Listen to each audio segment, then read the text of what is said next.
भगवान कहते हैं यहाँ पे कि 3 प्रकार के भोजन अलग अलग लोगों को अलग अलग रूप से प्रिय होते हैं। ऐसे ही 3 प्रकार के कर्म भी भिन्न भिन्न लोगों को भिन्न भिन्न तरीके से प्रिय होते हैं। जैसे दूध, दही, घी, पौष्टिक आहार, बल और पुष्टि की वृद्धि करने वाले भोजन, ये सात्विक लोगों को प्रिय होता है। कर्म भी शुद्ध करना, दुराचार से दूर रहना, सत्कर्म में प्रवृत्ति होना, ये सात्विक लोगों की प्रियता के कर्म है। कड़वे, तीखे, खारे, खट्टे, ये राजसी लोगों का प्रिय भोजन है। तामसी लोगों को डिब्बा बंद, बासी, दुर्गंध युक्त नॉनवेज, जो आजकल हम लोग अक्सर रेस्टोरेंट्स में जाते हैं तो हमें नहीं पता होता कि कितने दिन का बासी है, तो वो तामसी लोगों को प्रिय होता है भोजन। जो किसी को क्रूरता करके खुश होता है, किसी को दुखी देखकर प्रसन्नता का अनुभव करता है, उसे दया नहीं आती, अपने स्वार्थ के लिए किसी भी हद तक गिर जाता है, वो तामसी मनुष्य का काम है।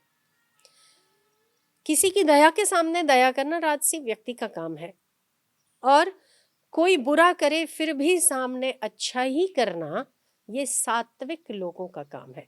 तो भगवान यहाँ कहते हैं कि जो लोग तामसी हैं उन लोगों की प्रियता दान यज्ञ तप में भी वैसी ही होती है, कर्म करने में भी वैसी ही होती है। तामस प्रवृत्ति के लोग वैसे ही प्रकार का अन्न ग्रहण करते हैं। तो जैसे हम लोग कहते हैं कि जैसा अन्न वैसा मन, तो जैसा हम अन्न खाते हैं वैसा मन होता है। इसीलिए तामसियों को चाहिए कि अपने को अपग्रेड करें।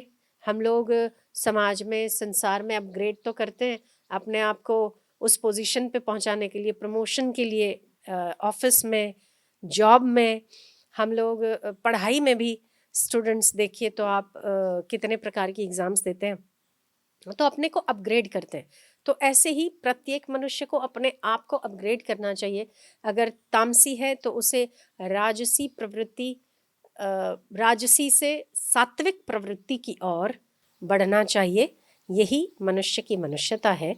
वरना तो पशु भी नॉनवेज खाता है और पशु भी वैसी प्रवृत्ति करता है, उसे किसी पर दया नहीं आती। किसी की क्रूरता पर या किसी पर क्रूरता करके उसे दया नहीं आती, ये पशु वृत्ति है। हम मानव हैं तो हमें बेहतर से बेहतर होने का प्रयास करना चाहिए। स्वयं को श्री कृष्ण के प्रसाद की तरह, जैसा उनका प्रसाद है। अभी जो इस सप्तदशोध्याय 70वें अध्याय में भगवान कृष्ण ने राजस, तामस और सात्विक लोगों की प्रवृत्ति और खान पान पर जोर दिया है, बताया है कि वो कैसे होते हैं। तो हम लोग भी अपने आप को अपग्रेड करें भगवान कृष्ण की तरह, जैसे वो चाहते हैं वैसे, कि हम लोगों की प्रवृत्ति अगर निम्न से निम्न है उसे और थोड़ा बेहतर बनाएं, उससे और थोड़ा बेहतर बनाएं, सात्विकता की ओर बढ़ें। और सात्विकता की ओर बढ़ने के बाद साहसी और निडरता के साथ आई हुई तमाम स्थितियों का सामना करें। राजसी और तामसी लोग जैसी परिस्थिति आती है वो भयभीत जल्दी हो जाते हैं। एक बात का सदैव ध्यान रखिए, जो व्यक्ति अपने नीचे वालों को, जो बॉस अपने नीचे वालों को ज्यादा से ज्यादा डराता है, कहीं ना कहीं वो स्वयं डरा हुआ है।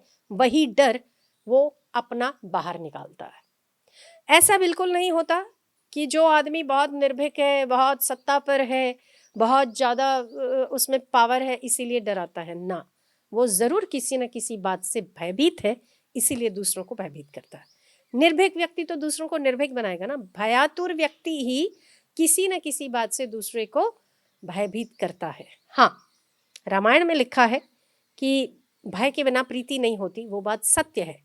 पर अगर वो प्रीति भगवान की ओर उन्मुख करने वाली है, जैसे कि आप गरुड़ पुराण में पढ़ते होंगे कि अगला जन्म, जो लोग बुरे कर्म करते हैं उन लोगों का जन्म बहुत नारकीय यातनाओं से गुजरता है, उन्हें वैतरणी नदी पार करनी पड़ती है, आदि आदि जो गरुड़ पुराण में। ये जो भय है वो भय आपको तमस से राजस, राजस से सात्विकता की ओर ले जाने वाला है।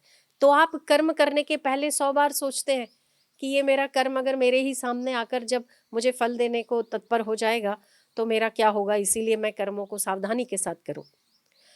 तो ये भय आपको उत्तमता की ओर ले जाता है, वहां तक तो ठीक है। पर जो भय आपको किसी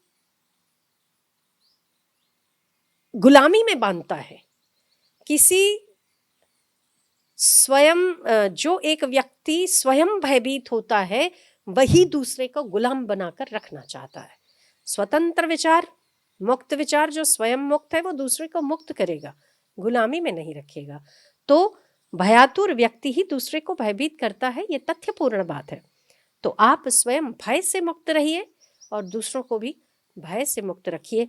जो सात्विक पुरुष होते हैं वो अपने कर्मों के द्वारा, अपनी प्रवृत्ति के द्वारा, अपने क्रिया के द्वारा परमात्मा की सदैव उपासना करते रहते हैं।